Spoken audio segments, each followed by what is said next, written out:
Vous êtes agriculteur. Vous avez une plate-bande, une plateforme où vous avez planté les légumes. Disons le Biteku-Teku.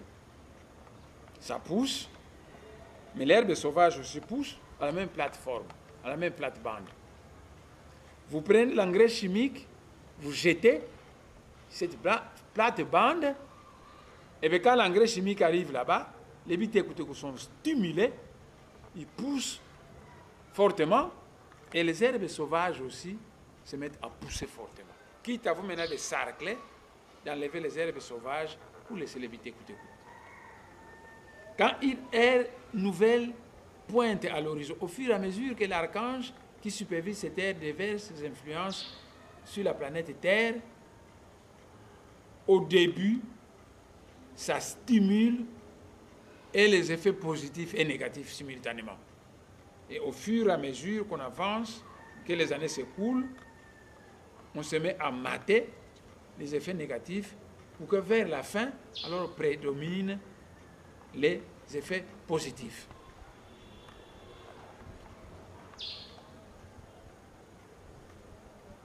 La prophétie, les 7 prophéties, les 72 prophéties de l'ère du Verseau. À quoi servent les prophéties? Mais c'est l'Esprit de Dieu qui donne les prophéties pour prévenir aux hommes de ce qui va arriver. Lorsque vous êtes prévenu, vous pouvez prendre des mesures pour pouvoir surmonter les difficultés qui vont venir au cas où on vous indique les difficultés dans une prophétie. Vous pouvez prendre des mesures pour tirer profit de ce qui va venir au cas où ce qu'on vous dit est positif. À l'époque actuelle, dans tous les pays du monde où vous avez des dirigeants lucides et connaisseurs, mais tout le monde consulte leurs voyants pour leur dire l'ère du Verseau, il va être caractérisé par quoi? Y aura-t-il stimulation des actions négatives par ces énergies? Mais il suffit qu'une constellation verse son énergie sur le soleil, et le soleil qui vous envoie la vie, la chaleur et la lumière, va vous envoyer une chaleur, une vie et une lumière colorée par les énergies que la constellation a versées sur le soleil. Donc, au début d'une ère nouvelle, tous les pays du monde qui sont dirigés par les clairvoyants, ils consultent leurs voyants pour dire nous entrons dans l'ère du Verseau, ça va durer 2000 ans. Quelles sont les caractéristiques du Verseau? Mais s'ils apprennent que le Verseau va apporter plusieurs guerres sur la terre, eh bien les pays dirigés par des grands hommes d'État, ils vont commencer à se préparer, à fabriquer des armes, pour attendre les guerres qu'apportera le Verseau. Si on vous dit que le Verseau va commencer par stimuler l'esprit d'égoïsme national, eh bien, il faut se mettre à se préparer pour dire, quand cet esprit sera stimulé, quoi que cet esprit sera maté vers la fin. Parce que toujours vers la fin d'une ère, ça va prôner le bien. Mais à supposer que, en ces débuts, quand la mauvaise herbe et la bonne herbe vont pousser, suite aux influences déversées sur la planète, il y aura aussi stimulation, par exemple, de l'esprit d'égoïsme, eh bien, les pays qui sont dirigés par des hommes d'État clairvoyants vont dire, mais comment nous allons tirer profit de cette stimulation de l'égoïsme national? Ils vont mettre des stratégies qui vont leur permettre de piller certains pays du monde, des pays des faibles. Ils vont mettre des stratégies qui vont leur permettre d'émerger. C'est ce qui se passe en Chine actuellement. C'est ce qui se passe au Japon, aux États-Unis, en Europe, partout où vous avez des vrais hommes d'État au pouvoir. N'oubliez pas que ça fait 50 ans depuis que vous êtes indépendant, mais vous n'avez même pas de secret d'État dans ce pays. Vous n'avez pas de secret d'État. Mais les secrets d'État sont doubles. Les secrets d'État sur le plan physique, matériel, et des secrets d'État sur le plan spirituel. Et vous, vous n'avez pas de tout ça. Rien du tout. Mais comment voulez-vous que ce pays puisse marcher? Alors, Moïna Congo vous donne un être visionnaire qui vous dit qu'il va aller à l'université, tenir une conférence de presse, afin de vous parler de l'aide du verseau, des prophéties du verseau, ce qui pouvait permettre aux autorités d'être informées et à partir de ces informations, mettre sur pied des stratégies. Non, on interdit cette conférence. On interdit la conférence. Allez dire ça aux Américains, que Mwanda Nseme voulait aller parler du début de l'ère du verseau afin de prévenir les professeurs, les étudiants et les autorités, qu'on l'a interdit. Allez dire ça aux Américains, mais pour qui ils vont vous prendre? Allez dire ça aux Occidentaux, allez dire ça aux Chinois, allez dire ça aux Tibétains, allez dire ça aux Japonais. Ils vont vous trouver, je ne sais pas comment ils vont vous qualifier. Un connaisseur veut vous prévenir et vous refusez. Les mages Bakongo, dans le lointain passé, ont reçu beaucoup de prophéties de la part du Seigneur à Congo. Et il y a 72 prophéties de cela qui ne parlent que du verseau. Je devais aller au campus, tenir une conférence de presse, m'entendre avec les doyens, pour que, parce que vous ne pouvez pas vider le sujet du verseau en une conférence, pour que progressivement, je puisse de temps en temps passer là-bas, parler d'une prophétie ou d'une autre. On a interdit notre conférence de presse. Mais pourquoi le Seigneur à Congo avait donné ces prophéties au mage Bakongo? Beaucoup de gens en Afrique centrale sont contre le royaume du Congo.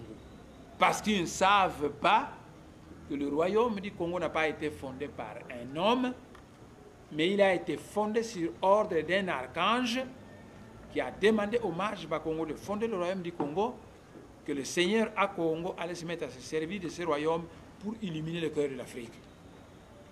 Parce que les êtres de l'espace avaient essayé une première expérience de civilisation majeure par la tête de l'Afrique en Égypte, après des siècles de gloire, quand l'Égypte s'est mise à sombrer. Les êtres de l'espace ont dit que la prochaine expérience de civilisation majeure qu'ils vont tenter partira du cœur de l'Afrique. Mais à ce moment-là, l'Afrique centrale était habitée par des pygmées. Et on a demandé que, pour préparer l'Afrique centrale à cet événement, on a pris une certaine communauté, la communauté Congo, les Bena Congo, qui habitait à l'époque au Moyen-Orient. On a demandé aux Bena Congo de venir en Afrique centrale, de fonder un royaume, de recevoir la sagesse venue du soleil des Itadianza. Le soleil des Itadianza, c'est le soleil du centre du monde, mais pas notre monde physique, pas notre monde solaire, c'est le monde galactique. C'est cette constellation que nos ancêtres appelaient Nzila Zombo, la voie de l'oncle. Nzila Zombo veut dire la voie de l'oncle. Cette galaxie que nos ancêtres appelaient Nzila Zombo, l'Occident l'appelle la Voie lactée. Et au cœur de cette Voie lactée, au cœur de Nzila Zombo, se trouve un grand soleil qu'on appelle le soleil des Itadianza, le soleil du centre du monde, c'est le soleil Sirius. Parce que c'est dans le compagnon B de ce soleil des Itadianza que se trouve la fameuse étoile Mbweteteaka Congo. Mais enfin, on a amené les Bakongo au cœur de l'Afrique centrale. Dieu leur avait promis de leur donner chaque fois des prophéties, de leur fournir des renseignements, dont ils étaient chargés d'étendre ça sur toute l'étendue de l'Afrique centrale. Donc, préparer le cœur de l'Afrique centrale, parce que quand le cœur sera bien calibré, il va envoyer du sang saint à travers toute l'Afrique. Et le Seigneur à Congo donnait chaque fois des prophéties au mage Bakongo, au début d'une ère nouvelle, au début d'un siècle nouveau. À chaque grand tournant de l'histoire, il y avait des prophéties pour dire, voilà la suite, voilà ce que ça va être. Je vais vous donner une prophétie, par exemple, que le Seigneur à Congo avait donné au mage Mbemba Zulu.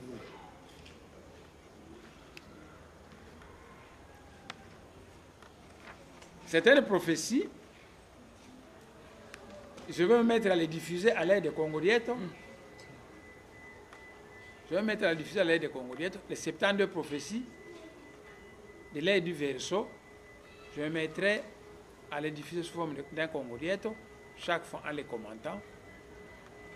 Et écoutez une prophétie, la prophétie du mage Mbemba Zulu, que le Seigneur à Congo lui avait donnée.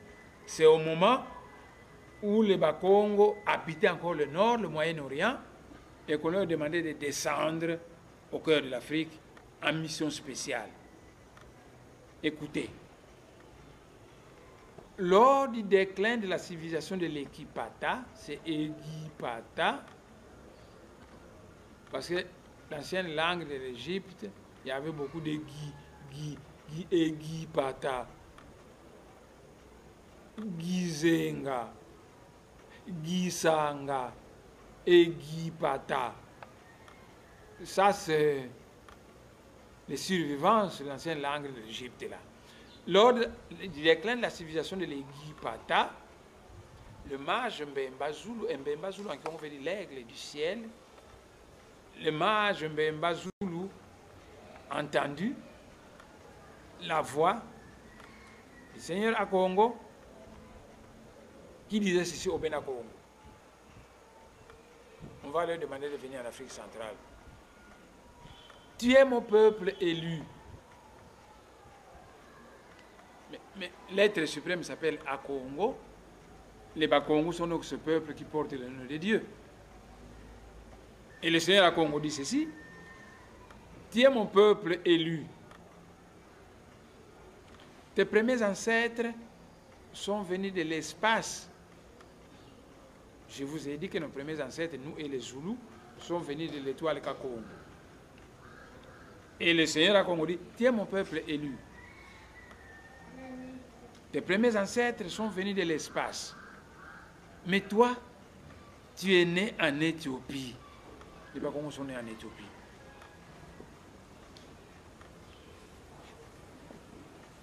Je t'ai amené en Égypte. De là, je t'ai amené en Égypte. Maintenant, je t'ai fait sortir de l'Égypte pour t'envoyer au-delà de l'Éthiopie pour être la tête et le cœur de cette grande région d'Intimansi qui va de l'océan Katiopa-Kalunga jusqu'aux sources du Nil. Les sources du Nil se trouvent en Ouganda. L'océan Katiopa-Kalunga, c'est l'océan Atlantique. Et on dit que tu es mon peuple élu. C'est le Seigneur Congo qui parle. Tes premiers ancêtres sont venus de l'espace. Mais toi, le peuple Bena Congo, tu es né en Éthiopie. De là, je t'ai amené en Égypte. Maintenant, je t'ai fait sortir de l'Égypte pour t'envoyer loin au-delà de l'Éthiopie. Pour être la tête et le cœur de cette grande région d'Intimansi qui va de l'océan Katiopa-Kalunga, l'océan Atlantique, jusqu'aux sources du Nil. Tu habiteras au pays de la promesse du grand roi, le grand Mani Congo qui viendra du ciel, de l'espace. C'est là que les prophéties s'accompliront pleinement, car en vérité, dit le Seigneur, lorsque les fils du monde des ténèbres arriveront à dévier collectivement le peuple de la terre du droit chemin, la lumière qui réhabilitera le monde proviendra des Congo d'Antotela, au temps prévu par le Seigneur, lorsque l'étoile de la promesse viendra au Congo central. Voilà une prophétie que le Seigneur à Congo avait autrefois donnée au mage Mbemba Zulu. Lorsque les fils du monde des ténèbres arriveront à dévier collectivement le peuple de la terre du droit chemin, la lumière qui réhabilitera le monde proviendra des Congo d'Antotela, quand au temps prévu par le Seigneur lorsque l'étoile de la promesse viendra au Congo central. Dans la plupart des prophéties, quand on vous dit au temps prévu par le Seigneur, ce temps c'est l'ère du Verseau. Mais ça va durer 2000 ans. Donc au cours de cette époque-là,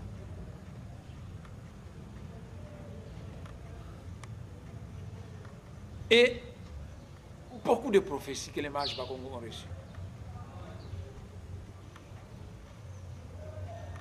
Et quand vous classez ces prophéties, ça parle de l'indépendance.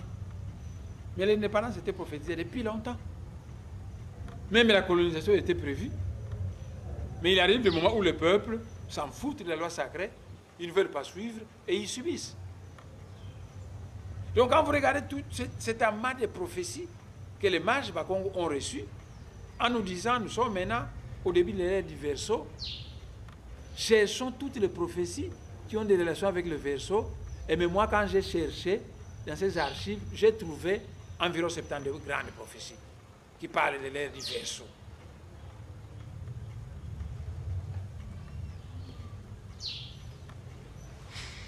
« 72 prophéties. Si on vous indiquait ces prophéties, si vous avez des autorités lucides, clairvoyantes, eh bien, vous allez constater que ces autorités prendront connaissance de ces prophéties. Parce que ces prophéties vont parler de différents événements qui vont se passer au cours de l'ère du Verseau. Les 100 premières années de l'ère du Verseau, il y a des prophéties qui parlent de ça. Des prophéties qui vont parler jusqu'à ce que nous arriverons à la fin de 2000 ans, donc vers 4000 ans, l'ère du Verseau prendra fin. Je vais vous indiquer une des prophéties de l'ère du Verseau que les mages Bakongo avaient reçues du Seigneur à Congo. Cette prophétie, pendant des siècles, le Seigneur à Congo avait toujours utilisé la langue du Congo chaque fois qu'il donnait ses prophéties aux mages. Et ce que je viens de vous lire, c'est moi qui ai traduit en français. Mais l'original que le Seigneur avait donné est à Kikongo. D'ailleurs, vous voyez, quand j'avais décidé de diffuser cette prophétie du mage Mbemba Zulu, et bien vous voyez, ici, c'est marqué la grande prophétie du mage Mbemba Zulu. Ici, c'est en français, mais l'original c'est celui-là. Mbikoudoulou Yanembe Mbazulu. C'est ça l'original en Kikongo. Et à partir de cet original en Kikongo, je l'ai traduit en français. Mais les originaux, pendant des siècles, le Seigneur à Congo a toujours utilisé la langue Kikongo pour transmettre ses prophéties. Quand j'ai traduit une prophétie en français, il y a certaines tournures de phrases qui sont parfois difficiles à traduire.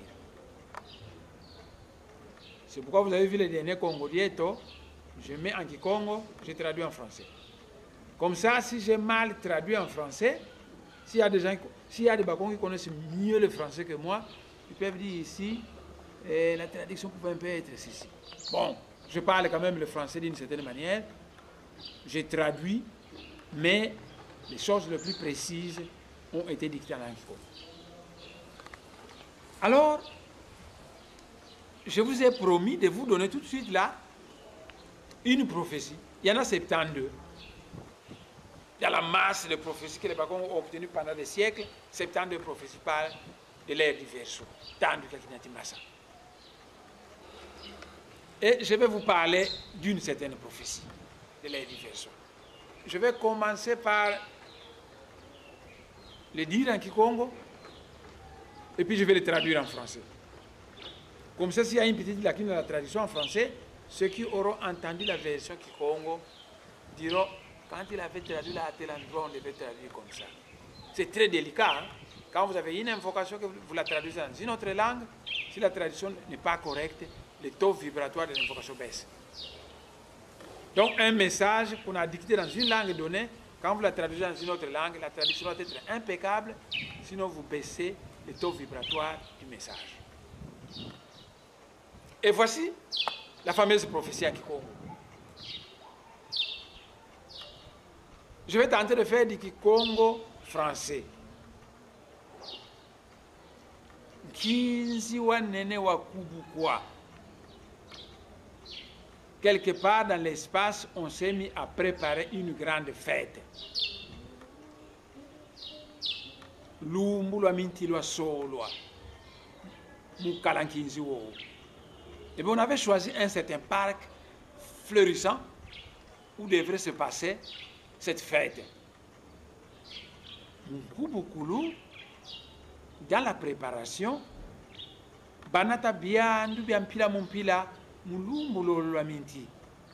Dans la préparation de la fête, on transporta toutes sortes de chaises dans ces grands parcs flamboyants de fleurs.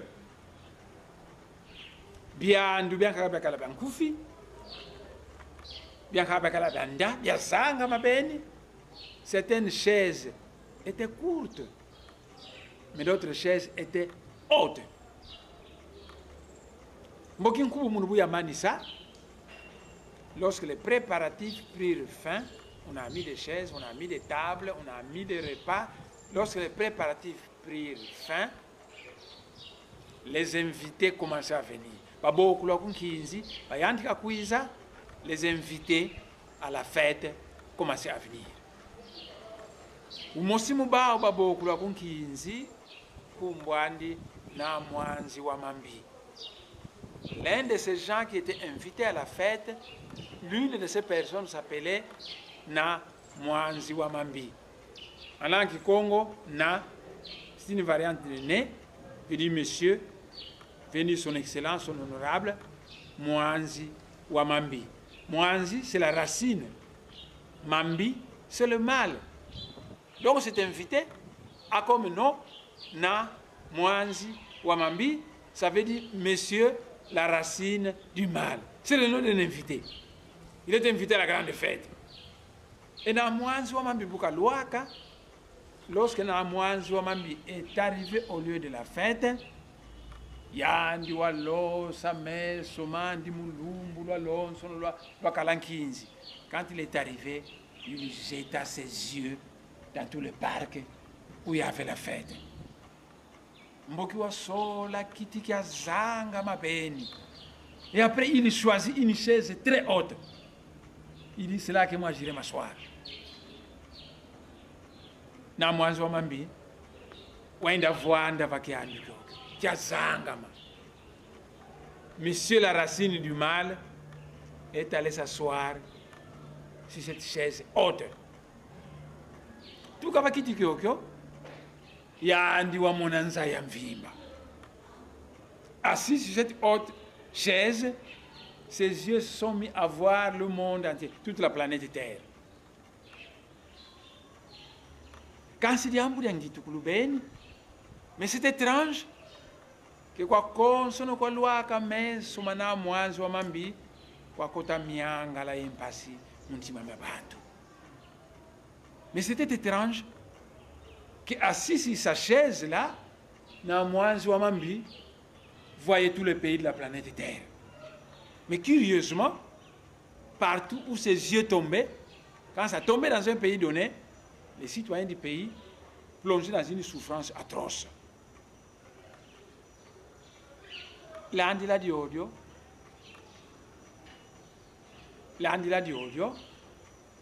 mvula, yayanti kanoka. Donc, dans Mwanzi wa Mambi, assis sur sa chaise très haute, il jette un regard chez les Anamongo. Tous les Anamongo souffrent. Il jette un regard en Belgique, tous les Belges souffrent. Il jette un regard aux États-Unis, c'est la misère. Partout où il jetait un regard sur la planète Terre, c'était la souffrance.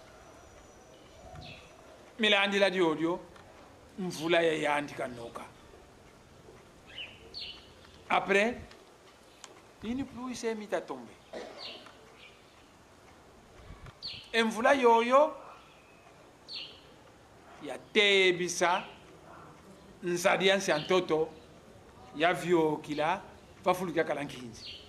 Et cette pluie est allée remplir le fleuve souterrain qui passait à cet endroit où il y avait la fête. Ntoto Wazeza. La terre sur laquelle se trouvait la chaise de Namwanzo Mambi est devenue molle. Alors qu'il y a Namwanzo Mambi qui a Kindumuka, la chaise de Namwanzo Mambi culbuta, et dans la culbute fit un trou qui fit jaillir de l'eau du fleuve souterrain qui inonda tout le parc, inonda tout le territoire et ça devient un océan. Mais vantandwa mbuwowo bamona bembe dia mvulusi ya yanga mavantandwa milangu yebumina sizabala nungunza. De cet océan, on a vu un pigeon, une colombe, la colombe du Seigneur qui volait au-dessus de l'océan et s'est mis à visiter tous les pays qui étaient en souffrance à cause des yeux de Namwanzo Mambi. Et cette colombe alla partout pour consoler les peuples des différents pays qui ont été traumatisés par le regard de Namwanzo Mambi. Voilà. L'une de 72 prophéties de Kinati Massa. Une fois qu'on a indiqué cette prophétie, quand j'allais indiquer cette prophétie au campus, peut-être dans une autre conférence de presse, j'allais me mettre à expliquer le symbolisme qu'il y a dans son message. Et puis finalement comprendre le message et tirer des conclusions pour dire, cette prophétie veut dire ça. Au cours de l'ère du verseau, il se passera ceci. Et puisqu'il en est ainsi, qu'est-ce que nous les Congolais devons faire pour ne pas subir? Parce que ça a été une fête. Mais pourquoi une fête? On doit expliquer pourquoi une fête. Et pourquoi cette fête devait se passer dans un parc? On doit expliquer pourquoi dans un parc. On doit expliquer pourquoi dans les préparatifs de cette fête, on a mis des chaises courtes et des chaises hautes longues. Mais à qui a-t-on réservé les chaises courtes, là, les petites tailles basses là? Et à qui a-t-on réservé les chaises là, longues là, qui permettent à ces monstres de Mwanzo Mambi de venir s'asseoir et de commencer à faire souffrir toute la planète Terre par ses regards? Et on devait expliquer cet invité-là, dont on nous a... Il y a eu beaucoup d'invités qui sont venus. On n'a pas voulu parler du nom des autres invités, mais il y a un invité dont on a dit que lui, il s'appelle Namwanzo Mambi, Monsieur la racine du mal. Mais pourquoi cet invité porte le nom de racine du mal, Mwanzo Mambi? Il faut expliquer. Pourquoi chaque fois que les yeux de Namwanzo Mambi tombaient quelque part, c'était la souffrance là-bas? Sans doute Namwanzo Mambi sera peut-être un symbole.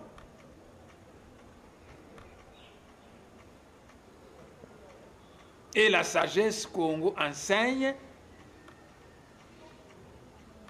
que Kimono Kwame, l'égoïsme, Imwanzo Mambi.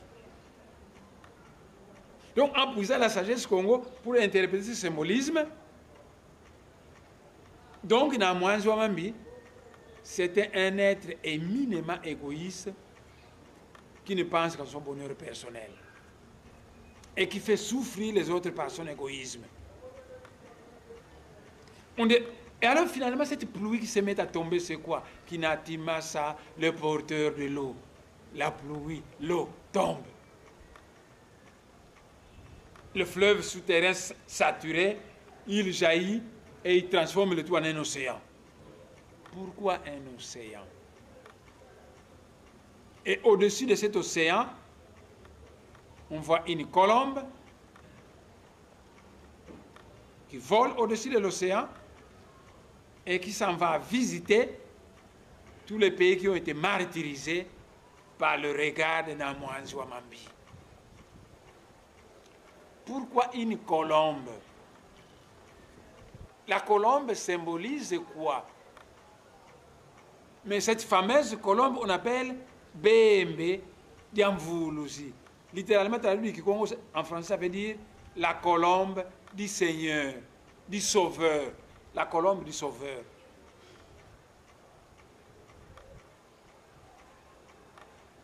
Voilà. Donc, en interprétant cette prophétie, on devait obtenir une leçon. Parce que cette prophétie décrit un événement qui va se passer au cours de l'ère du Verseau, pendant ces 2000 ans de l'ère du Verseau.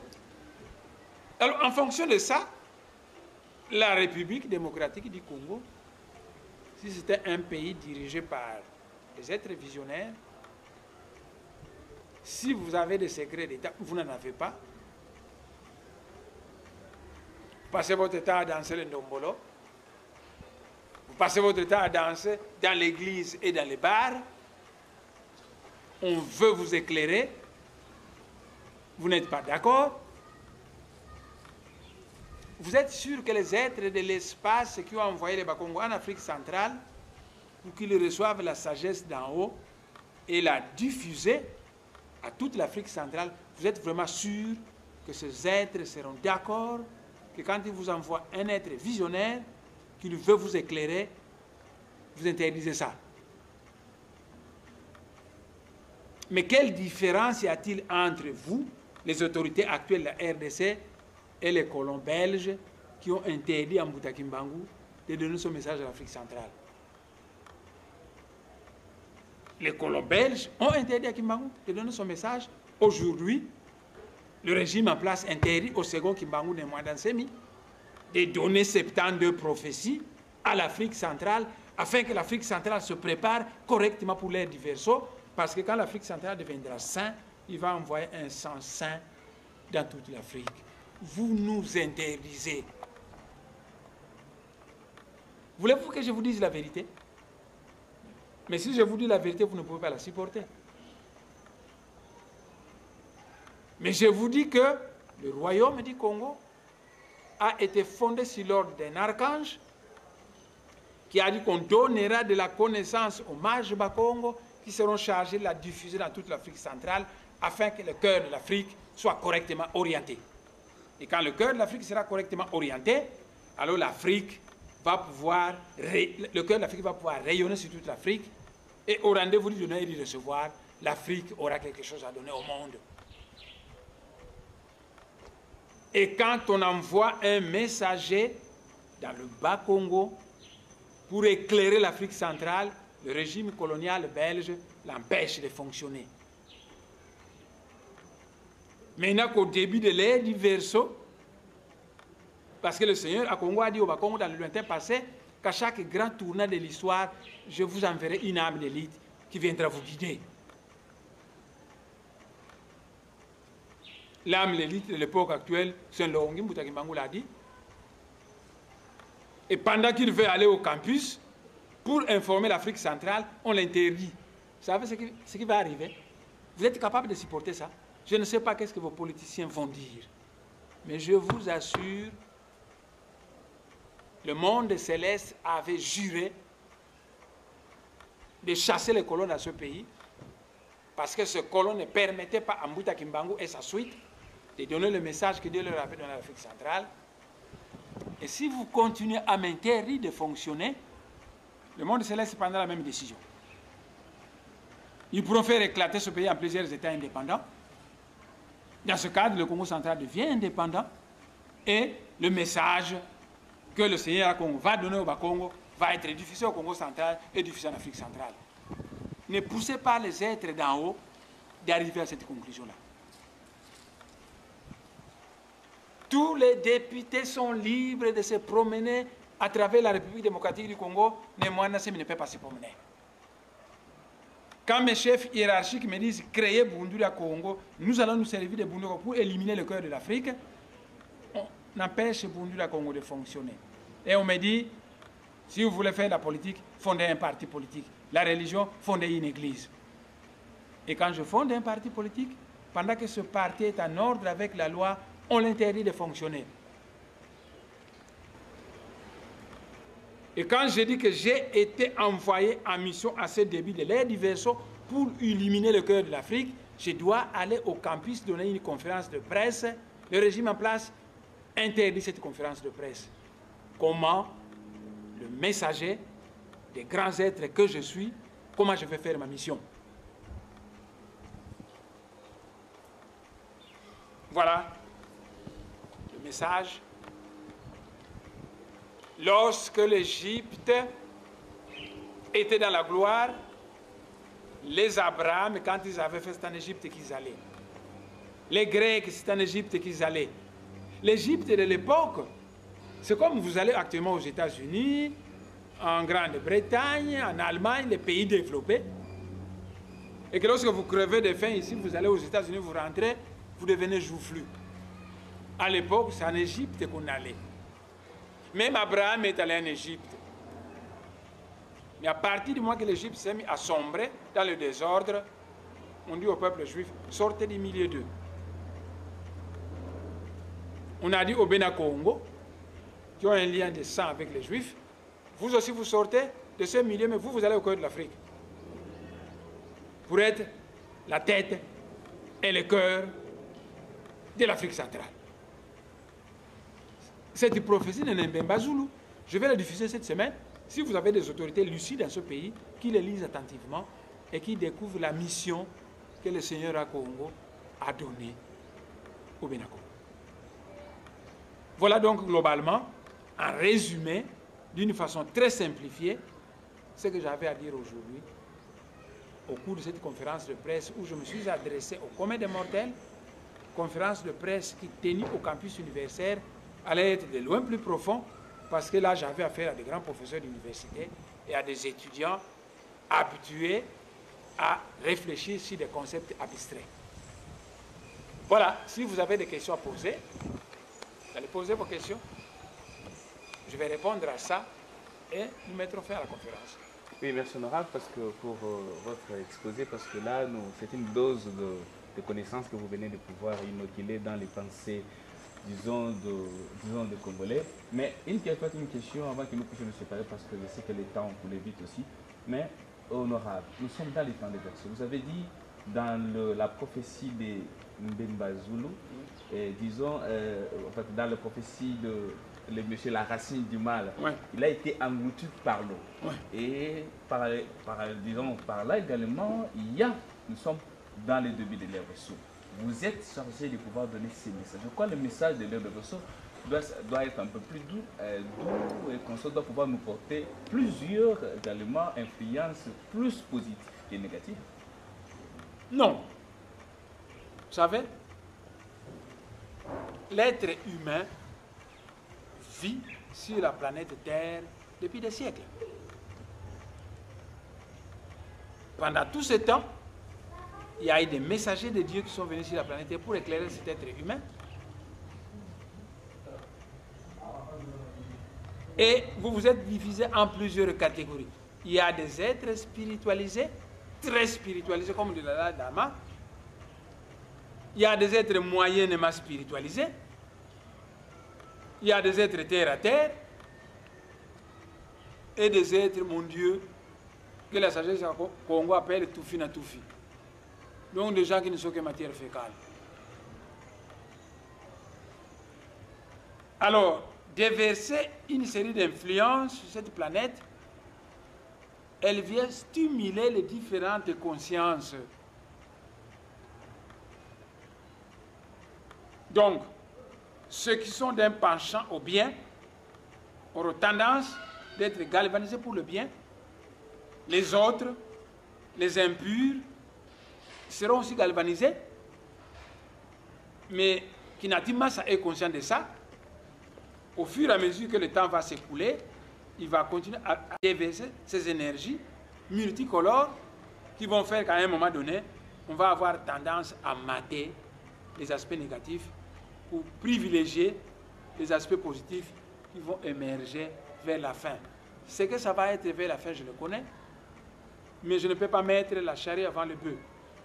Nous devons commencer par le début de l'ère du Verseau, par les influences négatives qui peuvent être stimulées, parce qu'il y a des pays du monde qui vont exploiter ces influences pour faire avancer leur cause. Il fallait prévenir la République démocratique du Congo, mais il semblerait que la devise au Congo, c'est « Bouzoba Liboso, Mayende Sima ». Mais honorable, également dans le même ordre d'idée, est-ce que ces prophéties, les s'étendez, parce que c'est vous qui l'avez reçu, vous avez déjà, il vous avez dit dans la bibliothèque de la nature, est-ce que ces prophéties, c'est la même prophétie que les messieurs Mbouta Kimbangu, en fait, avaient prophétisé en ce temps-là, qu'il restait quelques-unes, que vous devez continuer la mission? Non. Les Bakongos sont en Afrique centrale depuis des siècles. Les Bakongos ont vécu dans le nord de l'Afrique, au Moyen-Orient. Mais quand ce peuple existait là-bas, il y avait des mages Bena Congo qui existaient, qui recevaient des prophéties. Lorsque le mage Mbemba Zulu est chargé de prendre notre communauté, de la conduire en Afrique centrale, il recevait aussi des prophéties. Quand Mbemba Zulu arrive au niveau du Zimbabwe, l'actuel Zimbabwe, mais les Bantous n'étaient pas encore là, c'était les Pygmées qui étaient là-bas. Quand Mbemba Zulu arrive là-bas, il meurt, et un autre mage devient le leader du peuple congolais, Nkulu Isanusi. Mais Nkulu Isanusi aussi avait reçu des prophéties. Et à la mort de Nkulu Isanusi, les Bakongos pénètrent dans le désert de Kalahari, tandis que quelques enfants perdus du peuple Congo descendent vers le sud, ils vont peupler les KwaZulu, ils deviennent les Zoulous d'Afrique du Sud. Parce que les Zoulous d'Afrique du Sud ont le même ancêtre que les Bakongos. Mais dans le désert de Kalahari, c'est une dame, une maman qui avait dirigé le peuple congolais, elle s'appelle Yaya Mbangala Kwamabenevoa. C'est Yaya Mbangala, la femme génie aux 9 mamelles. Il semble qu'elle avait 9 mamelles. C'est un langage symbolique des grands initiés. Et on est arrivé dans Congo, dans Pangala, Nzundu, Tadi, cette région où coule le fleuve Kounen et Kouvangu. Quand on sortira de cette région, on va pénétrer dans Congo, dans Moulassa. Le grand mage Kodipuanga va marcher sur une pierre. Il a laissé ses empreintes là-bas. Allez au Bandou, nous vous montrer ses empreintes sur lesquelles il avait marché. Donc on a toujours eu des mages. Et quand on quitte Congo Moulassa, on arrive à Zimba, dans le Manianga, où le grand guerrier Tutiratia va recevoir de grandes initiations sur le grand initiateur Mbakalanzondo. Il devient Sengelembele, un couteau sans manche, ce langage symbolique des grands initiations. Donc, au cours de leur migration, les Bena Congo étaient toujours guidés par des mages qui recevaient des prophéties. Et finalement, la vie au royaume du Congo, beaucoup d'autres mages sont. Après, les Kimbangu arrivent, ils ont aussi laissé des prophéties. Et à la veille de l'ère du Verseau, on m'a dit, on vous charge d'une mission en ce début de l'ère du Verseau.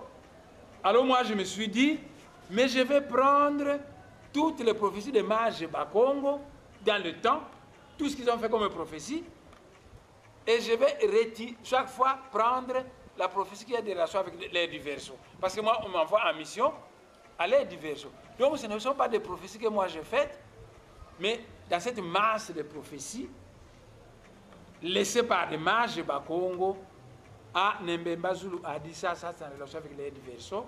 À Netuti Dati a dit ça, c'est en relation à Nembakalanzondo, à Yaya Lemba, à Mfumukimbangu, à Philippe Mbumba. Tous ces mages Bakongo ont laissé des prophéties. Toutes les prophéties ne concernent pas l'ère du Verseau. Beaucoup de prophéties concernent autre chose. Mais moi, en tant que missionnaire, messager au début de l'ère du Verseau, j'ai dit de cette masse de renseignements que les mages Bakongo ont laissés, je vais prendre toutes les prophéties qui sont en relation avec l'ère du Verseau. Ça me permettait moi-même de m'éclairer suffisamment sur l'ère du Verseau. Voilà ce que nous avons fait. Donc ces 72 prophéties, ce n'est pas moi qui les ai faites. une prophétie faite par un tel, deux, faite par l'autre, et ainsi de suite. Mais nous avons rassemblé 72 prophéties. Donc, nous savons pertinemment bien ce qui va se passer au cours de l'ère du Verseau. Nous savons les pays du monde qui vont disparaître de la carte géographique. Nous savons certains pays qui vont sombrer. Nous connaissons les pays qui vont émerger pour devenir une nouvelle puissance mondiale. Nous avons suffisamment de renseignements. Nous avons suffisamment de renseignements. Nous savons les pays qui sombrent actuellement et ce qu'ils doivent pouvoir faire pour se relever. À base de ces 72 grandes prophéties de l'ère du Verseau. Et toujours dans le même cadre, est-ce que vous faites compagnie avec certain nombre? Est-ce que vous composez avec certain nombre de personnes, les églises par exemple? Parce que là, quand vous parlez de Kimbang, nous voyons également, disons, une structure de l'église, disons, de Kimbangisme, mais le Kimbangisme qui est ici. Est-ce que vous pouvez composer avec eux de manière qu'ensemble vous puissiez, disons, conjuguer les efforts pour la publication, la vulgarisation le message, quand on vous nomme messager, au début d'une ère particulière, là dans le monde spirituel, on vous dit, tous les messagers ont toujours été persécutés sur la planète Terre. Et que ceux qui vont vous persécuter, les uns sont des politiciens, les autres sont des religieux, les autres sont certaines puissances occultes, qui vont vous persécuter. Pourquoi ils vont vous persécuter? Mais parce que les églises sont toujours ici d'un être de lumière. Mais quand cet être est rentré d'où il est venu, ceux qui dirigent ces églises prennent certaines conneries, ils ajoutent, le message devient impur, et vous, quand vous venez, vous dites, ça c'est juste, c'est venu du ciel, ça c'est faux, ce sont des ajouts d'ordre humain. Mais ceux qui sont dans cette église-là deviennent fous furieux, ils pensent que vous les dérangez et ils vont se mettre à vous combattre. Non, mon message n'est pas réservé aux Kimbanguistes. Mon message est réservé à l'Afrique centrale. Mon message est réservé aux gens qui sont dans l'église Kimbanguiste, qui sont lucides. Ceux qui sont des fanatiques aveugles, c'est leur problème. Ils vont reculer parce qu'ils vont tourner le dos à la connaissance. Mais mon message s'adresse aux protestants. Parmi les protestants, vous avez des gens intelligents, des gens sages, et ils vont s'intéresser à ce message. Mon message s'intéresse aux catholiques. Mais je suis en relation intime avec beaucoup d'abbés qui m'écrivent des lettres, qui posent des questions, qui me visitent. Mon message s'adresse aux musulmans, pour autant qu'ils soient de l'Afrique centrale. Mon message s'adresse aux bouddhistes. Mon message s'adresse à toutes les confessions religieuses de l'Afrique centrale. S'ils vont recevoir ce message-là, ils auront un plus qu'ils vont ajouter à leur église, à leur religion. S'ils vont penser que je suis un aventurier, tant pis pour eux, parce qu'ils vont perdre, parce que ceux qui recevront, ce que nous allons donner, vont émerger et vont finalement devenir les nouveaux leaders, les nouveaux guides de l'Afrique centrale, spirituellement et politiquement. Honorable, merci, parce qu'on arrive pratiquement à la fin, c'était la dernière question. Mais honorable, parce que vous avez été élu, parce que là, vous avez été élu ici maintenant à Kinshasa, particulièrement, chose qu'on doit pouvoir parler, parce que vous êtes de Kinshasa, vous avez été à Luozi, et maintenant vous avez été élu ici à Kinshasa. Est-ce qu'avez-vous un message particulier? Parce que c'est que vous suivez à ce moment également sont le plus sont de vos électeurs, bien sûr, et qui bien sûr qui voulaient que puissent vous attendre parler à certain niveau. Est-ce que vous pouvez adresser un message, disons, vous savez, le monde a été bipolarisé. Enfin, ce n'est pas tellement une vraie bipolarisation, mais il y a des gens du monde qui croient en Dieu, d'autres ne croient pas en Dieu. Et ceux qui croient en Dieu, ceux qui sont teintés de spiritualité, ils s'en foutent de vos conventions mondaines. Ils s'en tiennent à ce qu'on leur avait dit quand on leur avait donné leur mission.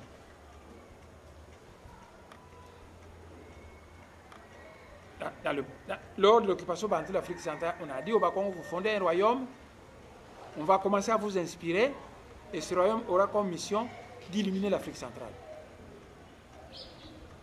Maintenant, on m'envoie en mission, on me dit, Vous descendez, vous faites telle mission.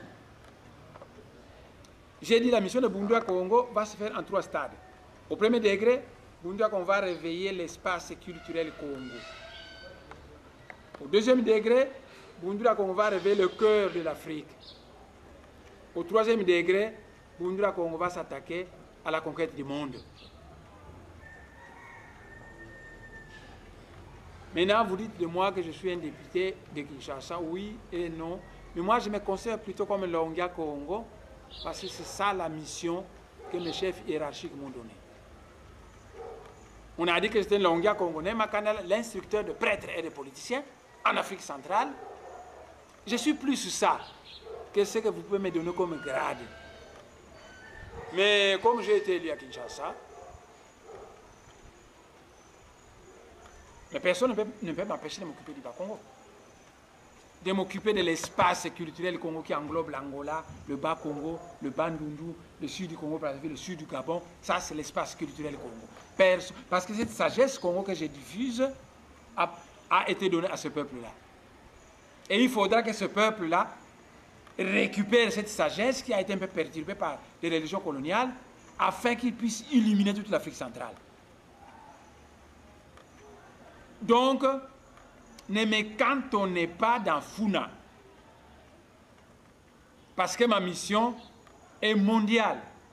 Mais elle doit se faire par étapes. Premier degré, l'espace culturel Congo. Deuxième degré, toute l'Afrique centrale. Mais l'espace culturel Congo, Funa est dans l'espace culturel Congo. Ceux qui veulent se tromper, c'est leur problème. La Kinshasa, c'est une terre de Bas-Congo. Vous voyez que Kinshasa est autre que le Congo central. Mais quand le Congo central a été fondé, le Congo central des ancêtres allait jusqu'à la rivière Kwango. Je m'en fous de vos divisions administratives. Ça ne représente absolument rien par rapport aux divisions laissées par les mages de Bas-Congo qui, eux, étaient inspirés par Dieu. Donc, Funa fait partie du Congo central parce que Kinshasa, c'est le Congo central. C'est votre problème. Kinshasa n'a même pas été construit pour être la capitale de la RDC. Kinshasa a été construite pour être la capitale du grand Congo central qui englobe le Bandundu et le Bas-Congo. C'est tout. Mais parce que vous êtes fainéants, les Belges ont dit nous construisons 6 grandes capitales provinciales. Léopoldville pour les Bas-Congo, du Bandundu et du Bas-Congo. Kokilatville, Mbandaka pour l'Équateur. Stanleyville, Kisangani pour la province orientale. Bukavu pour le Kivu. Luluabour, Kananga pour le Kasaï. Et Elisabethville, Lubumbashi, pour le... Et les Belges ont dit, quand le centre du pays sera pacifié, les Batétras sont au centre du pays trop belliqueux, quand ce sera pacifié, nous allons construire la 7e ville qui sera la capitale définitive du Congo belge. En attendant, nous allons louer un quartier, le quartier Kalina, dans la capitale de l'ex-province de Léopoldville. Kinshasa n'est pas la capitale de la RDC. Kinshasa, c'est la capitale du Grand Congo central qui englobe le Bandundu et le Bas-Congo. Le gouvernement central est locataire ici à Kinshasa. Le coup, la locataire est en Futaka, comme ça, ça y est, dans ma parcelle.